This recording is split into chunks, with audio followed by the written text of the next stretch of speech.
Իսրայելի օդային հարվածներից Գազայում առնվազն 200 մարդ է զոհվել, հաղորդում է Reuters-ը, վկայակոչելով Պաղեստինի առողջապահության նախարարությունը։ Պաղեստինի Կարմիր մահիկը հայտնել է 134 վիրավորի օգնություն է ցուցաբերվել։ Միացյալ Նահանգների ու Եվրամիության կողմից ահաբեկչական ճանաչված Համաս խմբավորումը Իսրայելին մեղադրել է հրադադարը խախտելու մեջ։ Իսրայելական բանակը հայտարարել է տասնյակ թիրախներ է խոցել եւ հարվածները կշարունակվեն այնքան ժամանակ, որքան անհրաժեշտ կլինի։ Գազայում օդային հարվածները վերսկսվել են մարտի լույս 18-ի գիշերը։ Իսրայելի պաշտպանության նախարար Իսրայել Կացը նշել է, մարտերը չեն դադարի մինչև պատանդները տուն չվերադառնան եւ Իսրայելը չհասնի իր բոլոր նպատակներին։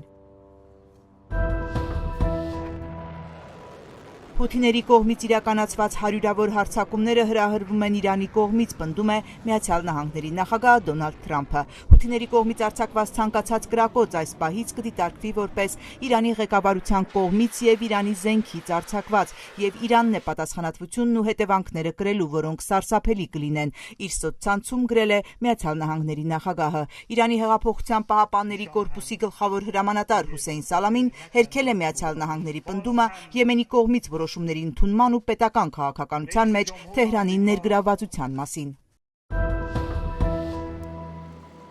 Թուրքիայի նախագահ Ռեջեփ Թայիփ Էրդողանը ձգտում է Սպիտակ տանը հանդիպել Միացյալ Նահանգների նախագահի հետ, հաղորդում է Bloomberg-ը, վկայակոչելով խնդրին ծանոթ թուրք պաշտոնյաների։ Աղբյուրը նշում է, հանդիպումը հնարավոր է տեղի ունենա ապրիլի վերջին։ Պաշտոնյաները անանուն մնալու պայմանով հայտնել են Էրդողանն Անկարայի եւ Վաշինգտոնի միջև ռազմավարական գործընկերության ամրապնդումը կարևոր է համարում տարածաշրջանային կայունության առումով, ընդգծելով Ուկրաինայից մինչև Սիրիա կարևոր միջնորդ դառնալու Թուրքիայի ձգտումը։